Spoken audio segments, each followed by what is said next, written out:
ఓం శ్రీ గణేశాయ నమః. ఓం శ్రీ వేదవ్యాసాయ నమః. ఓం నమో భగవతే వాసుదేవాయ. మహాభారత గ్రంథ పారాయణలో భాగంగా ఈరోజు మనం 396వ రోజుకు చేరుకున్నాము. ద్రోణ పర్వంలో ఉన్నాము. ఈరోజు భీమసేన అలాయుధుల మధ్య జరిగిన యుద్ధము మరియు ఘటోత్కచుడు అలాయుధుడిని సంహరించుట గురించి తెలుసుకోబోతున్నాము.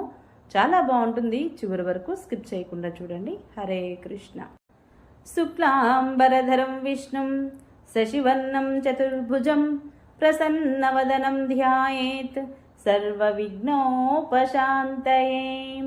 నారాయణం నమస్కృత్య నరం చైవ నరోత్తమం దేవీం సరస్వతిం వ్యాసం తతో జయముధీరయేత్. హరే కృష్ణ. ఇక మనం పారాయణ ప్రారంభించుకుందాము.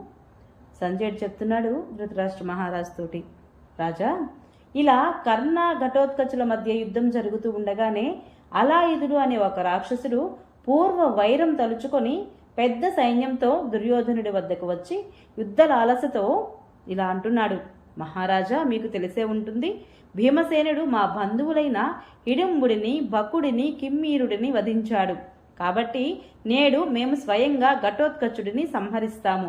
అలాగే శ్రీకృష్ణుడిని, పాండవులను వారి అనుచరులతో సహితంగా చంపి తింటాము. మీరు మీ సైన్యాన్ని వెనక్కి తీసుకోండి. ఈరోజు పాండవులతో ఈ రాక్షసుల యుద్ధం చేస్తారు అన్నాడు. అతని మాటలు విని దుర్యోధనుడికి చాలా సంతోషం కలిగింది. అతడు తన బంధువులందరితో కలిసి, సోదరా, నీవు నీ సైన్యంతో కలిసి ముందు నిలబడు. నీకు సహాయంగా ఉండి మేము కూడా శత్రువులతో పోరాడుతాము. నా యోధుల మనస్సులు వైరాగ్నితో మండిపోతున్నాయి. వారు సుఖంగా కూర్చోలేకపోతున్నారు అన్నాడు. సరే, మంచిది అని చెప్పి రాక్షసరాజు అలాయుధుడు రాక్షసులను వెంట పెట్టుకొని మహా ఉత్సాహంగా యుద్ధానికి వెళ్ళాడు. ఘటోత్కచుని వద్ద ఉన్నటువంటి మహాకాంతివంతమైన రథం వంటిదే అలాయుధుని వద్ద కూడా ఉంది. దాని ఘోష కూడా సాటిలేనిదే. దాని మీద కూడా ఎలుగు చర్మం పరిచి ఉంది. పొడవు వెడల్పులు కూడా అలాగే 400 హస్తాలు, దానికిలాగే ఏనుగుల వలె బలిసిన 100 గుర్రాలు కట్టబడి ఉన్నాయి. అతని విల్లు కూడా అతి దృఢమైన నారితో పెద్దదిగా ఉంది. అతని బాణాలు కూడా రథపుటి రుసులలాగా లావుగా పొడవుగా ఉన్నాయి. ఘటోత్కచునిలాగే అతడు కూడా మహావీరుడు, కానీ ఆకారంలో మాత్రము అతడు ఘటోత్కచుడి కన్నా అందగాడు. మహారాజా, అలాయుధుని రాకతో కౌరవులకు చాలా ఆనందం కలిగింది. సముద్రంలో మునిగిపోతున్న వాడికి నావ దొరికినట్లయింది. వారు తమకు పునర్జన్మ లభించినట్లే అని తలపోశారు. ఆ సమయంలో కర్ణుడికి, ఘటోత్కచునికి అలౌకికమైన యుద్ధం జరుగుతోంది. ద్రోణుడు, అశ్వత్థామ, కృపాచార్యుడు మొదలైన వారు ఘటోత్కచుని పరాక్రమం చూసి దడుచుకున్నారు. అందరి మనసులలోనూ అదే ఆందోళన. అంతటా హాహాకారాలు చెలరేగాయి. అందరూ కర్ణుడి ప్రాణాల పట్ల నిరాశగా ఉన్నారు. కర్ణుడు గొప్ప ఆపదలో చిక్కుకొన్నాడని గ్రహించి దుర్యోధనుడు అలాయుధుడిని పిలిచి, ఈ కర్ణుడు ఘటోత్కచునితో పోరాడుతున్నాడు, యుద్ధంలో యథాశక్తి తన పరాక్రమం చూపుతున్నాడు. ఓ వీరవరుడా, నీవు కోరినట్లే ఆ కోరికను అనుసరించియే ఈ యుద్ధంలో ఘటోత్కచుడిని నీ వంతుగా చేశాము. ఇక నీవు పరాక్రమం చూపి అతనిని చంపు. ఈ పాపాత్ముడు తన మాయాజాలంతో కర్ణుడిని ఎక్కడ ముందుగా చంపేస్తాడో అతని గురించే పట్టించుకో అన్నాడు. దుర్యోధనుడు ఇలా చెప్పగానే అలాయుధుడు చాలా మంచిది అని చెప్పి ఘటోత్కచునిపై దాడి చేశాడు. ఘటోత్కచుడు శత్రువు తన ఎదుటికి రావడం చూసి కర్ణుడిని వదిలి అతనినే బాణాలతో కొట్టి బాధించసాగాడు. రాక్షసులిద్దరూ కోపావేశంతో పోరాడసాగారు. ఘటోత్కచుడు అలాయుధుని చేతిలో చిక్కుకోవడం గమనించి భీమసేనుడు తన రథమెక్కి బాణవృష్టి కురిపిస్తూ అక్కడికి వచ్చాడు. ఇది చూసి అలాయుధుడు ఘటోత్కచుడిని వదిలి భీమసేనుడిని బెదిరించాడు. అతని రాక్షసానుచారులు కూడా అనేక రకాల అస్త్రశస్త్రాలతో భీమునిపై విరుచుకుపడ్డారు. అనేక మంది రాక్షసులు బాణాలతో తుర్లు పొడుస్తున్నా కానీ అతి బలవంతుడైన భీమసేనుడు ఒక్కొక్కరిని 5 వాడి బాణాలతో కొట్టి అందరినీ గాయపరిచాడు.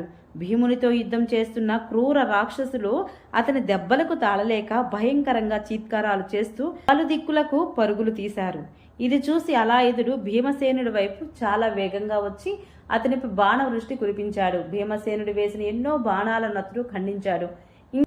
ఇంకా ఎన్నింటినో చేతితో పట్టుకున్నాడు. భీముడు మళ్ళీ అతనిపై బాణాలు కురిపించాడు. కానీ అతడు వాడి బాణాలతో పడగొట్టి మళ్ళీ వాటిని వ్యర్థం చేశాడు. భీముడు ధనస్సు కూడా ముక్కలు చేశాడు. సారథిని, గుర్రాలను కూడా చంపివేశాడు. గుర్రాలు, సారథి చనిపోవడంతో భీముడు రథం నుండి దిగి గట్టిగా బొబ్బలు పెడుతూ ఆ రాక్షసుని మీద పెద్ద బరువైన గదను ప్రహరించాడు. అలాయుధుడు కూడా గదతోనే మళ్ళీ ఆ గదను కొట్టిపడేశాడు.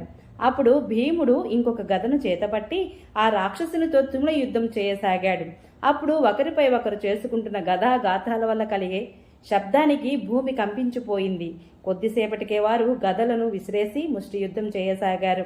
వారి ముష్టిఘాతాలకు పిడుగులు పడుతున్న చప్పుడైంది. ఈ రీతిగా పోరాడుతూ వారు కోపావేశంతో రథం యొక్క చక్రాలు, కాడులు, ఇరుసులు మొదలైన ఇతర ఉపకరణాలతో ఏది దగ్గరగా కనిపిస్తే దానితోనే ఒకరినొకరు కొట్టుకోసాగారు. ఇద్దరి శరీరాల నుండి రక్తం ధారలై కారుతోంది. శ్రీకృష్ణుడు ఈ స్థితి చూసి భీముడిని రక్షించడానికి ఘటోత్కచునితో, మహాబాహు ఘటోత్కచ, చూడు, నీ ఎదురుగానే అందరూ చూస్తూ ఉండగానే అలాయుధుడు భీముడిని తన చేత చిక్కించుకున్నాడు. కాబట్టి ముందుగా రాక్షసరాజు అలాయుధుడిని వధించు, ఆ తర్వాత కర్ణుడిని చంపవచ్చు అన్నాడు. శ్రీకృష్ణుడి మాటలు విని ఘటోత్కచుడు కర్ణుడిని విడిచిపెట్టేసి అలాయుధునితో తలపడ్డాడు. ఇక ఆ రాత్రి వేళ ఆ ఇద్దరు రాక్షసుల మధ్య తుమ్ల యుద్ధం కొనసాగింది. అలాయుధుడు కోపంతో చాలా పెద్ద పరిగా ఒకదానితో ఘటోత్కచుడు నెత్తిమై పోదాడు. దానితో అతనికి కొద్దిగా అలాయుధుడు కోపంతో ఒక పెద్ద పరిగను ఒకదానితో ఘటోత్కచుని నెత్తిపై మోదాడు. దానితో అతనికి కొద్దిగా తెలివి తెప్పినట్లయింది. కానీ ఆ బలశాలి తనను తాను నిలదొక్కుని అలాయుధునిపై ఒక పెద్ద గదను వేశాడు. అతి వేగంగా విసిరిన ఆ గద అలాయుధుని గుర్రాలను, సారథిని, రథాన్ని చూర్ణం చేసింది. అలాయుధుడు రాక్షసమాయతో గంతులు వేసి ఆకాశంలోకి ఎగిరిపోయాడు. అతడు పైకి వెళ్ళగానే రక్తవర్షం కురిసింది. ఆకాశంలో నల్లని మేఘాలు ఆవరించాయి. మెరుపులు మెరుస్తున్నాయి. వడగళ్లతో వానలు, పిడుగులు పడుతున్నాయి. ఆ మహాయుద్ధంలో చాలా గట్టిగా దబదబమనే చప్పుడు వ్యాపించింది. అతని మాయను చూసి ఘటోత్కచుడు కూడా ఆకాశంలోకి ఎగిరి ఇంకొక మాయను సృష్టించి అలాయుధుని మాయను నశింపచేశాడు. అలాయుధుడు ఘటోత్కచునిపై రాళ్లవాన కురిపించాడు. కానీ ఘటోత్కచుడు బాణాల జడివానతో ఆ రాళ్లను ముక్కలు ముక్కలుగా చేసివేశాడు. ఇద్దరూ పరస్పరము రకరకాల ఆయుధాలను ప్రయోగించుకున్నారు. లోహపు పరికలు, శూలాలు, గదలు, ముసలాలు, ముద్గరాలు, పినాకాలు, కత్తులు, తోమరాలు, ప్రాసాలు, కంపనాలు, నారాచాలు, భల్లాల, బాణాలు, చక్రాలు, పరశువులు, లోహపు గోళాలు, బిందిపాలాలు, గోశీర్షాలు, ఉలూకాలు మొదలైన అస్త్ర శస్త్రాలతోనూ భూమి నిండా పెరిగిన జమ్మి, మర్రి, పాకర, రావి, సేమర మొదలైన పెద్ద పెద్ద చెట్లతోనూ వారు పరస్పరం కొట్టుకోసాగారు. అనేక రకాల పర్వత శిఖరాలతోనూ వారు ఒకరినొకరు కొట్టుకున్నారు. ఆ ఇద్దరు రాక్షసుల యుద్ధము పూర్వకాలంలోని వాలి సుగ్రీవుల మధ్య జరిగిన యుద్ధాన్ని తలపించింది. ఇద్దరు పరుగు పరుగున వచ్చి ఒకరి పిలకను ఒకరు పట్టుకున్నారు. ఆపై చేతులతో పోరాడుతూ పెనవేసుకుపోతున్నారు. అప్పుడే ఘటోత్కచుడు అలాయుధుడిని బలవంతంగా పట్టుకొని అతి వేగంగా తిప్పి నేలకు వేసి కొట్టాడు. ఆపై కుండల మండితమైన అతని శిరస్సును ఖండించి పెద్దగా బొబ్బలు పెట్టాడు. ఆ శిరస్సును దుర్యోధనుడి ఎదుటికి విరిసివేశాడు ఘటోత్కచుడు. అలాయుధుడు చనిపోవడం చూసి దుర్యోధనుడు మరలా తన సేనతో పాటుగా మిక్కిలి వ్యాకుల పాటుకు గురయ్యాడు. ఓం నమో భగవతే వాసుదేవాయ. ఈరోజు పారాయణ ఇంతటితో సమాప్తం. రేపు మనము కర్ణుడు అమోఘమైన శక్తితో ఘటోత్కచుడిని వధించుట గురించి రేపటి రోజున తెలుసుకుందాము. ఈ వీడియో మీకు నచ్చినట్లయితే please subscribe my channel, like, share, comment please. Thank you.